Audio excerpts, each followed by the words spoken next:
this is Dr. J. Smith, and back again is our good friend Mel. You all know Mel, that smiley face. He's supposed to be on vacation. He refuses to do so. He's so excited by what has happened. And I think what really perked up his energy was what happened with the video we have just put up with Paul from London. And Paul is one of those discoveries by Mel, well, or both, but Paul came to Mel came to Paul. And the reason why Paul is even known by us is because of the comments. Remember, we've always said we love your comments, and the ones that are serious, we want to get a hold of. We want to run with you. It turns out that Paul has been working on this particular thesis, this Jerusalem thesis, for 3 years. That's an awful long time. Now, does he have a degree in this? No, he doesn't. Does he need a degree? No, he doesn't. For people, just stop and think. For those of you who are Muslim, did Muhammad have a degree? No, he didn't. Did he even know how to read and write? No, he didn't. Yet every one of you is listening to Muhammad. And in the same token, it tends to be the people who don't have the degrees who actually go out and do the research, like Dan Gibson. Does Dan Gibson have a degree? No, he doesn't. Does he know an awful lot more than Dr. David King, who did have a degree, who spent all his time in libraries in London? Obviously, who's done the better work? Well, obviously Dan Gibson did, because he actually went to the places, went to in situ, and he found his discoveries. That's why people like Paul, lovely guy. First time I met him yesterday, and yet what Paul has put up there, and I just put up earlier this morning, what Paul put up there and what he has done, I have seen no one who has done this yet. No one has bothered to go back to the Jerusalem itself. Now, there are many of you in the comments below are saying, yes, this makes sense. Yes, we've been trying to tell you Jerusalem. Look back at Jerusalem, because everything comes from Jerusalem. Well, Mel has known this for a long time. And Mel, you're on board now, even though you're not supposed to be here. You're supposed to be enjoying yourself somewhere, hiking and going all over the landscape. You've come back and you're in a hotel room just for this recording, and you want to talk and actually embellish what Paul did yesterday, right? And so what we're going to do, I've asked Mel to just put out his computer. This is the great thing about the technology. You're 3,000 miles away from me. I'm sitting here in my office, and you're in a hotel room. So what you're going to do, Mel, is you're going to actually take off from what Paul did and show you some other ideas, some new material, some other research that also supports the Jerusalem thesis. And we're going to call it that, the Jerusalem thesis.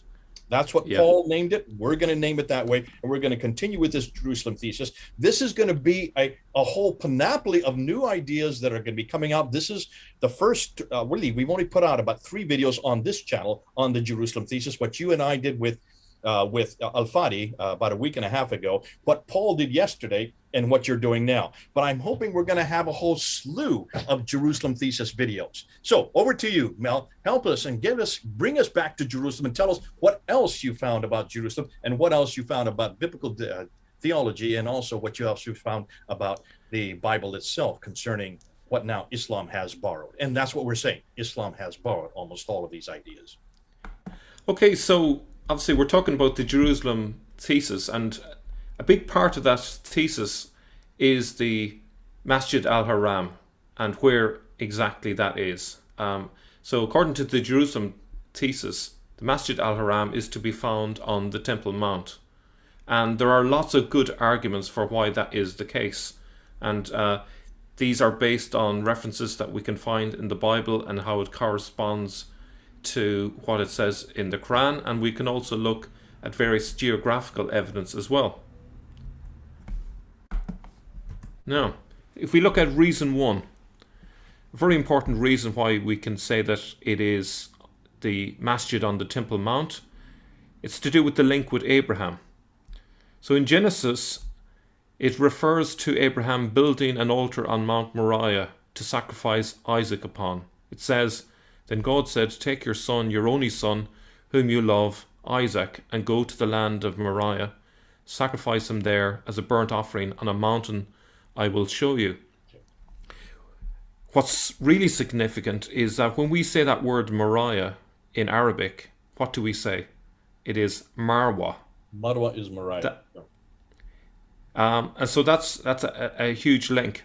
Now, this will be something I will what you're saying, Mel, is the pronunciation of Moriah would be Marwa. So it's just the same pronunciation, the same word, but pronounced as an Arab pronunciation would Arab would do it. Yeah. And something I will cover in a future video is the fact that the Arabs had a big obsession, really, with Abraham for obvious reasons that went back centuries. So this place where Abraham brought Isaac to sacrifice him was hugely significant, not just for Christians, not just for Jews, but it also was significant for these Arabs as well. So this is a very important place. And if we think about the significance of the story, Isaac is a symbol of faithfulness to God. An altar is built and Isaac is put on the altar, and just at the last moment when he's about to obey God to sacrifice Isaac, an angel appears and offers a ram instead of the boy. And obviously when Christians see that story, we see something extra, because we see the figure of Isaac and the figure of the ram as a prefigurement of Jesus, who is the ultimate sacrifice. So this is a very significant story. Yeah. I'm going to go a picture up here. Here's a picture of the rock itself. This is a picture of what the rock looks like today. And isn't it the tradition, Mel, that this rock is where the sacrifice was of Isaac? This is where he was going to be sacrificed. Yes, this is the tradition that goes back literally thousands of years.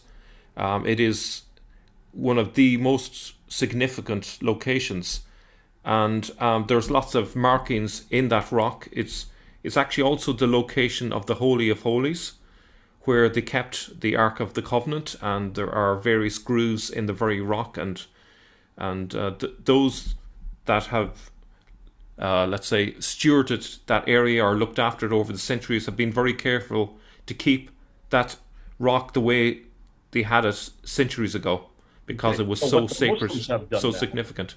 What the Muslims have done since the Dome of the Rock was then constructed in 691, we're talking about 7th century AD, they then fashioned the story to take away the idea of Abraham and Isaac, and they put it to, this is the rock from which Muhammad ascended to seven heavens.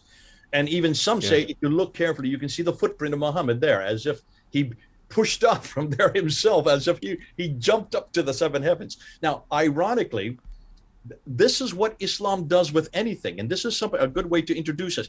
Islam takes what is already there and they introduce their own narrative. They introduce their own story. They introduce that which makes sense. We've just mentioned this a number of episodes ago, where if you go to Mecca today, there used to always be one Jamarat. Now there are 3 Jamarats, and the reason why is because to accommodate the huge crowds that are coming, one Jamarat throwing stones, 49 or 72 stones, you hit too many people, they've had to aggrandize it with 3. But if you go to Mecca today and ask why are there 3 Jamarats, the new narrative, which has just been around since 1980, so we're talking only 40 years, is that those are all to commemorate the 3 times that the devil came to hassle Abraham.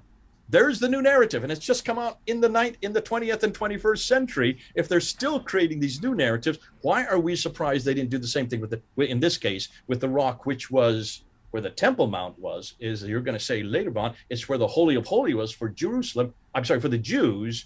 Now it has now become the place that Muhammad went to the 7 heavens. Yep. Okay, so when they reached the place God had told him about, Abraham built an altar there and arranged the wood on it.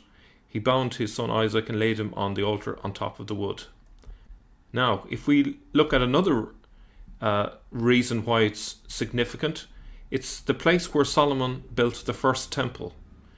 So, as you can see from 2 Chronicles 3:1, then Solomon began to build the temple of the Lord in Jerusalem on Mount Moriah, where the Lord had appeared to his father David.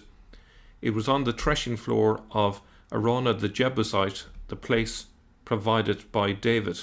Now, perhaps many of your viewers don't know what a threshing floor is. Perhaps maybe farmers might know what that is. But that's a place where you separated the wheat from the chaff. And obviously that's a very symbolic thing to do, because it's a symbol of the judgment day when God judges the good from the bad, the sheep from the goats. So in Judaism and also in Christianity, it was one of the places that was believed to be where the Judgment Day would occur and all the people would be gathered at that location. So it's a very significant place. And I think I have said all of that there. So this is the location of the apocalypse. And what's interesting in Islamic tradition, you see that very belief, the idea that this is going to be the location of the apocalypse. Now, reason number 2 is the idea of the Kaaba itself. The Kaaba is a cube. Well, at least it's meant to be.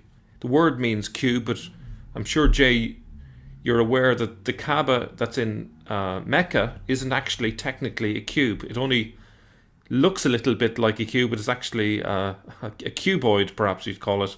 I'm just going to put the picture up right here. Take a look at the picture. You can see it is really a rectangle. It is not exactly a cube. So why is it being called the cube? Because that's what Kaaba means in Arabic. But let's have a look at what the original Kaaba was, the original cube. So if we turn to Exodus 26, it talks about the tabernacle in the wilderness. That is like the original temple.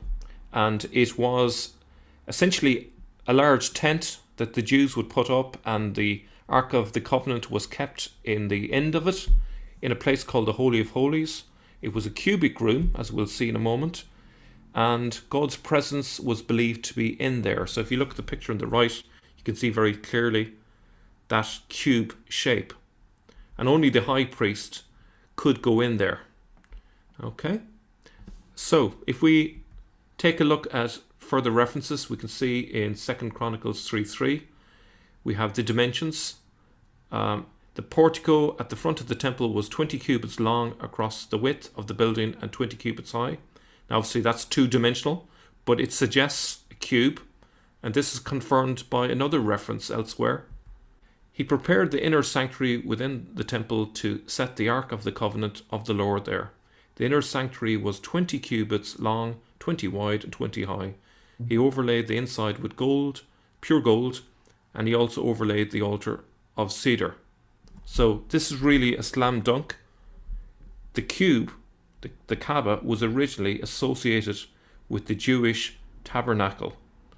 And, you know, many of the viewers may not be familiar. What exactly do I mean by the Ark of the Covenant? Jay, how would you explain the Ark of the Covenant to those who may not be familiar with that?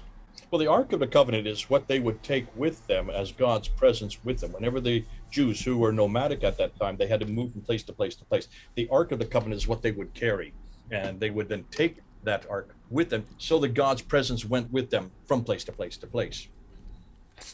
Exactly. And if I understand it correctly, the 10 Commandments were kept within that box, that ark, and that was the reference to the covenant. So these 10 Commandments were kind of a reminder of God's presence. So obviously a very important place. And so interestingly, in Jewish tradition, the Ark of the Covenant, which is that container where the 10 Commandments were kept, the markings underneath it are still to be seen in that rock on the Temple Mount, because they were eventually kept in the Holy of Holies in the temple on that Temple Mount. So it's really significant. And that links again back to what we spoke about with Abraham and Isaac. Reason 3 is to do with the Hajj, which means pilgrimage. And this is something that Paul covered relatively briefly, so I'm going to go into a little bit more detail. 3 times a year, all your men must appear before the Lord your God at the place he will choose, at the festival of unleavened bread, the festival of weeks, and the festival of tabernacles. This is from Deuteronomy 16. No one should appear before the Lord empty-handed. Each of you must bring a gift in proportion to the way the Lord your God has blessed you. Now, in the original Hebrew, the name for that is Hag. So Hag HaKatzir, the festival of unleavened bread, Hag HaShavut or Shavot, and Hag HaSukkot. But when we say that in Arabic, that word Hag becomes Hajj. And actually, you got a phone call, you were telling me, from Murad on this very word. Just a number of, actually, I just about a half an hour ago, you won't believe this. I mean, this is how God works. It's just providential. Murad called me up on using WhatsApp, and he wanted to talk to me about some of the things he's discovering. And he just said that he saw the video that we put up with Paul yesterday, and he said, you know, Jay, that idea of hudge and hug, you are absolutely correct. It all depends on where you put the dot. If you put the dot above the letter or you put the dot below the letter, it becomes either a G or a J sound. And he says, in places, even today, places like Yemen and in Egypt, the hajj is still hug. It's still, they're still using the G. Everywhere else, they use the J sound, but they still use the G in those two countries in Arabic. So even today, there is a confusion, or they just agree to disagree that whether it's a G or a J. So this, obviously, the Hebrew hug, what is the equivalent to what has now become in most Arabic-speaking countries, hajj. Yep. Now, so if we look at that as well there, with the festival of unleavened bread, they have a sacrifice of a goat, as you can see, but that corresponds also with Eid al-Adha, which happens at the end of Ramadan, if I'm correct. So there's another correspondence.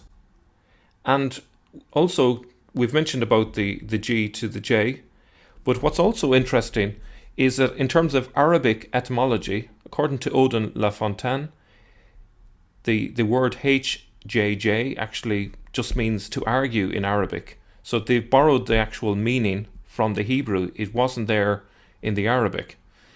And the other thing which is also interesting is a person who makes the pilgrimage specifically to Jerusalem is called a Hagag, which obviously would be a Hajjaj if we say it in the Arabic way. And we all know who Al-Hajjaj is, the person who was Abdul al-Malik's right-hand man. So that is very significant. So what's interesting here, we have the word Hajj. It comes from Hebrew and it was connected with the Temple Mount. And I think these are very good reasons to suppose that this is where the original Masjid al-Haram is. And this is a good part of the argument, I would say. Now, another aspect of this, if we look at the Feast of the Weeks, from the Mishnah, it prescribes circling the temple 7 times on the 7th day. So we see a Hajj, we see the circling, so it's a great match. We're on to reason 4 now, the idea of the house of God. So I'm sure the Christian viewers will be familiar with this. Pretty much in lots of parts of the Bible, it refers to the temple as the house of God. Probably the most common one to most of the viewers would be what Jesus said, my house will be a house of prayer, but you've made it a den of robbers.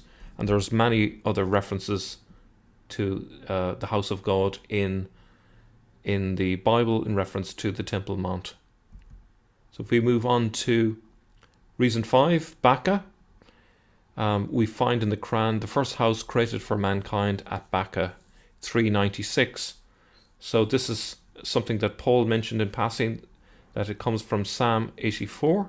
If you look at the references in bold, they all relate to the Temple Mount. So you have the courts of the temple, you have the altar, you have the reference to the house, and the Valley of Baca is really a symbol of the pilgrimage to Jerusalem. So that's the link there with Jerusalem once again.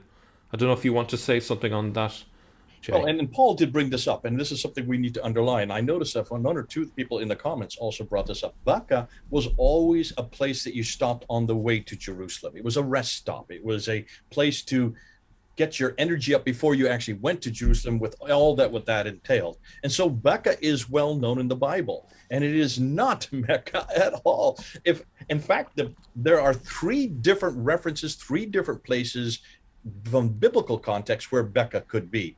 Today, the most popular one would be in Lebanon, the Bekaa Valley. But certainly, this is so well known in the Bible. To try to assume, Muslims trying to assume that this is Mecca, obviously, you need to look and see. Becca, chapter 3, verse 96, is referring, if the Quran, it is taking the word that is taken straight out of the biblical context of a place as a rest stop on the way to go to the pilgrimage there in Jerusalem. Yep. Okay. Reason 6 is to do with shaving heads. So obviously, when Muslims go on Hajj, they shave their heads. So an objection might be to a Jewish location is that Jews are not known for shaving their heads as Muslims do on Hajj. You can see a reference to heads shaved in Surah 48:27. So how does that link with the Bible? Well, we find it here. Isaiah 22:12. In that day the Lord God of hosts called to weeping and mourning, to baldness and putting on sackcloth. Well, I'm in good company there. Don't have to do much shaving of the head. But we can see that the early Muslims obviously read the Bible and they decided that that's going to be part of their ritual. Perhaps the rabbinical Jews may have disagreed with them. Maybe they had different customs.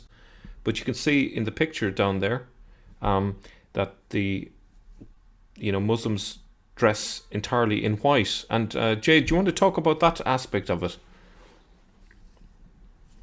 Yeah, I mean, this is what's fascinating. If you look, you've got the picture of the sackcloth there, and then over here you have what they call the ihram, ihram. The ihram is what all Muslims use today whenever they do the Hajj. And the reason why, and Muslims are very clear on this, the reason why they take, if you're flying in from another country, you fly into Mecca, before you get off the plane, you're supposed to change into the ihram. And it is just a bland piece of white cloth, not all as one piece that they wear on themselves, so that everyone is equal, that there are nobody there. This is to show a sign of humility before God, that no one is rich, no one is poor, no one is white, black, or any other color. You are all white, one color, one piece of cloth, and therefore there's no distinction between one and the other. That's the meaning that they give today. Now, that comes straight out of Judaism again. The sackcloth that you see in Isaiah 22. The sackcloth is usually exactly the same way. It's to show obedience and it's to show humility before God, so that nobody is any different before God. So even the rich and the poor wear the same sackcloth, and it's very rough. It's not supposed to feel good. You're not, and there's no refinery about it. There's nothing that can show you off, because you are nothing before God. Ironically, the Muslims have taken the same idea that was used there in Jerusalem, and now they've applied it to Mecca, possibly to Petra in between. So that idea that this was something new by Islam, no, Islam has just borrowed what is already there, again, proving that the old Jerusalem thesis that you and Paul and Otto Lafontaine are coming up with is absolutely crucial. Yeah. So the next thing we're going to look at, okay, we've looked at the biblical reasons, but we're going to look at the geographical ones and the historical proofs for this. So something that you will have seen if you looked at the video on the Temple Mount. We did a video, I think it was about a year ago, on the Dome of the Rock. But you will notice that it's built for circumambulation, walking around it. So that's a key there. But is there a connection between that and Judaism? Obviously, we've seen some references to the idea that Jews circled on the seventh day 7 times. But what about the direction? Is it clockwise or anti-clockwise? Does that correspond? Okay. So, in Judaism, the word for circumambulation is hakafah, which means to circle or go around, and it's a Jewish word. A Hebrew word, I should say. So this is the rock that we have referred to with the various markings. As you can see there on Sukkot, the reader's platform is circled on each of the 7 days of the holiday. This spot on the Temple Mount is the exact location of the Holy of Holies, where the Ark of the Covenant was once kept. And also, if you think about the story of Jericho, they walked around that 7 times on the 7th day, and then the walls came crashing down, and they were carrying the Ark of the Covenant as well to boot. And not incidentally, they walk around it anti-clockwise, which is exactly what Muslims do as well. So in Judaism, starting things from the right side, is considered to be important, since the right side is the side of chesed, which is kindness, while the left side is the side of gevura, which is judgment. So it's kind of like mercy versus judgment. So that's why Jews go around anti-clockwise. And you can see, once again, the copycats have copied the Jews here. And that reinforces the idea that this is where they've taken their ideas from in Jerusalem, from the Temple Mount. Well, so this is what we all are looking for. This is what many of the people in the comments are thanking you for, Mel. You and Paul and Odin. What is his name? Odin LaFontaine. Yep, Odin LaFontaine. Odin LaFontaine. The three of you have really worked on this type of material and are coming back and looking and coming out with proof after proof after proof after proof. Now, these are green papers. We're putting them out there as suppositions, but it seems like it's underlying almost everything we've been saying.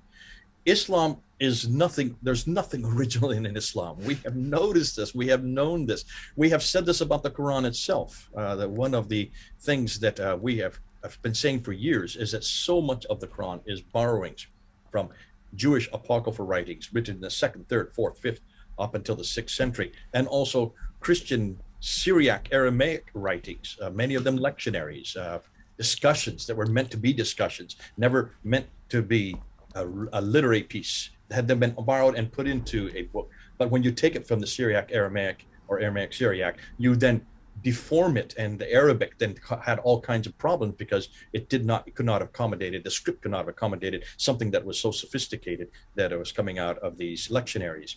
Now, what you have done here, you've looked at 7 things. I think there are 7. I think I'm correct on that. You started with Moriah, and here's a picture of the map that Paul put up. Let's just put it up there. So you can see where Moriah is. Scopus. There you can see where Scopus is, the 2 different mountains. And you can see where the Kidron Valley is in between. You can even see where Gehenna was. Now, did you notice Gehenna, Gehenna, Gehenna, Gehenna? There's the G and the J, confusion of the G and the J. So Gehenna would be the Hebrew. Gehenna has not been changed to Gehenna. It's still the same idea of hell. So Paul brought that up there as an afterthought in the video we did yesterday. When you look at it, it actually is a straight borrowing out of what the Jews had already done. So that's what's fascinating. You went to Solomon's temple and you looked at the fact that in Solomon's temple you have this threshing idea of and for those who don't know what chaff means, that's the stuff you don't use. You get rid of the stuff that is superfluous and you keep the wheat. So that's why you winnow it, and that's why you, in threshing it, you then take away and let the chaff blow away with the wind, but you keep the wheat because that's what can be usable. That's what is being done there in the threshing floor that's there in the temple. Second thing you brought up was Kaaba, and I love what you did that. Now, Paul did it earlier, but you really, I think, underlined it much better, looking at this idea that the Kaaba is the same word that we would use for cube. And fascinating, looking at what the Muslims have done, they've taken this idea of the cube, but they even keep it to a cube. It's not really a cube. What's the word you give it? What's the name you give it? A cuboid. A cuboid. Cuboid. But it's not it's not 20 by 20 by 20, as you have saying 20 cubits by 20 cubits by 20 cubits. The Bible made it very clear that this Holy of Holies that's there at the end of the temple that was there that Solomon built, that is actually a cube. And that's where the Temple Mount is today. Isn't that fascinating? So that Holy of Holies has now been taken, lifted.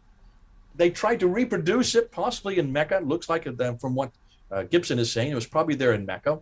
But then it was much more recreated there in the 8th century, because in Mecca, and they didn't get it quite right. They didn't get it by 20 by 20 by 20. It's a cuboid. It's not actually a square like it should have been, which is probably what happens whenever you try to take something and try to mimic it. You then mock it by mimicking it because you don't get even the dimensions correct.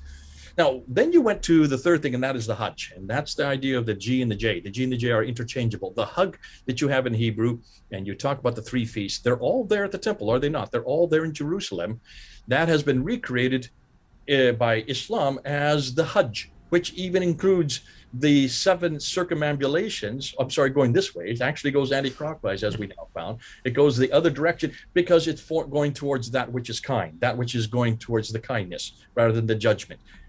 Interestingly, the Muslims have done the same thing. But ask a Muslim, why 7? How many times have I asked Muslims, why are you going 7 times around? And I've never bothered to ask them, why are they going anti-clockwise? I'm going to do it from here on out. Thanks so much, Mel. Because the Jews did this, because this is what was done in Jerusalem. The fact that you sacrifice there, they have a whole plain for sacrifice there in Mecca today. That was done at the temple. And it was all done at that Temple Mount where now the Dome of the Rock sits. Now, number 4, you then went into the house of God. The house of God is well known in the Bible as the temple. And that's why Jesus drove out the money changer, because this, how dare you desecrate the house of God in Luke that you put there. And then you went into number 5, Becca, and the idea that Becca is to be Mecca. No, it's not, folks. We know where Becca is. Get it straight. Get your history straight. Get your geography straight. Look and see where Becca is. It's on the way to get to Jerusalem. It was a rest stop that is well known by the Jews. I didn't know this about the shaved heads. Maybe you like it's because your head is bald, but you are right. They do shave their heads. That's right. So why do they do that? Because this is what they did in the Jewish tradition. This is what you do when you go to pilgrimage. You shave your head.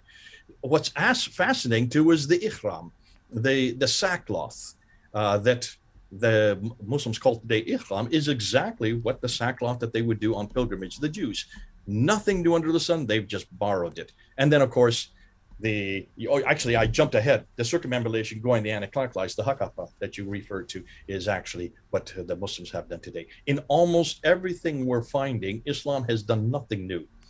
There's nothing new in the sun. And stop and think, Mel, when you make up a religion, or when you take that which is already there and you want to make and retain that which the memory of what people already know, because you do want to retain that. So you want to retain the sackcloth, you want to retain the circumambulation, you want to retain the cube, you want to retain also the Safa and the Marwa, or running back and forth. You want to retain all this. You then take it, but you don't really have any idea why. If you've lost that memory, you're still doing it without even understanding why. And yet today, when I ask Muslims, why is it you don't just go 3 times around the Kaaba? Why don't you go clockwise? Why do you go anti-clockwise? I've never bothered to ask them that question. Muslims just don't seem to know. Even the experts don't seem to know. They keep on saying, well, because Abraham did it. Well, yes, okay. So why do you think, and where do you think all this comes from? It all comes from Jerusalem. It all comes from much further north. In this case, 1,000 miles further north. Petra is 600 miles further north.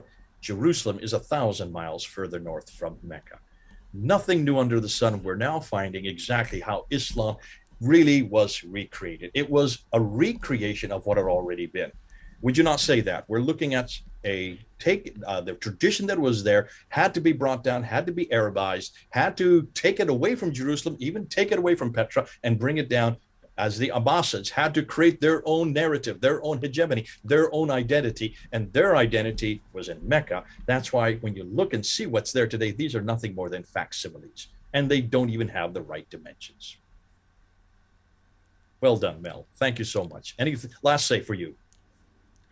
Well, I think it's pretty obvious now that what you had originally was a Fertile Crescent religion that was transposed down into Arabia Deserta. It does not make sense for it to have started in an uninhabited place with no cultural influences whatsoever, almost no population. It clearly all happened up north. We've seen that again and again, no matter what topic we've looked at. The common theme is it's all up north, and that's where we find the origins of Islam. There you go. And it makes sense. It's all up north because that's where the civilizations were. And that is where the history is. That's where all the coins are. That's where all the rock inscriptions are. That's where all the buildings are. That's where everything takes place because that's where people lived. You only have these traditions where people lived. You only have these traditions where people went. That's why it's so nice and so easy. I was even fascinated that they didn't even know that Abraham lived in Mecca, according to the traditions. According to their tradition, they had him way down 1,000 miles too far south and didn't even know that this was a problem until I said, stop and think. How could Abraham be way down there? How could Abraham be in a deserted place? What in the world was he doing? And coming to visit Hagar, and I thought the guy had traveled 600 miles. No, he hadn't traveled 600 miles. He actually lived there. He had his own house there. He had rebuilt the Kaaba there, which means he grew up there, which means you can start to think, and it just makes your head swirl how absolutely ahistorical this Islam is. They should never have tried to borrow something that was so intrinsically valuable and so intrinsically historical and so intrinsically based on everything we know. And the archaeology supports almost everything the Bible says. If you're going to take on the Bible historically and archaeologically and geographically and theologically and try to reproduce everything down 1,000 miles further south, be careful what you touch, because we won't argue. The rocks will cry out for us, and the rocks are doing just that. It's the rocks that are crying out for us. It's the archaeological evidence that's coming to light. It's all the inscriptions and all the documents and all the coins and all the, in this case, even the buildings. It's so good. It's so easy, and it's made our job that much easier. God bless you. I really wish you would go on vacation, and you're exhausting all of us, because we would hope that you get some rest, because you've done such a great job, Mel. Thanks for really embellishing and helping what Paul's doing. Paul's going to come back and do a few more with me. We know Joe's going to be coming back, and eventually Murad will be coming as well. God bless you. It's great to have you on the team, and thanks for today. Thank you. See you later.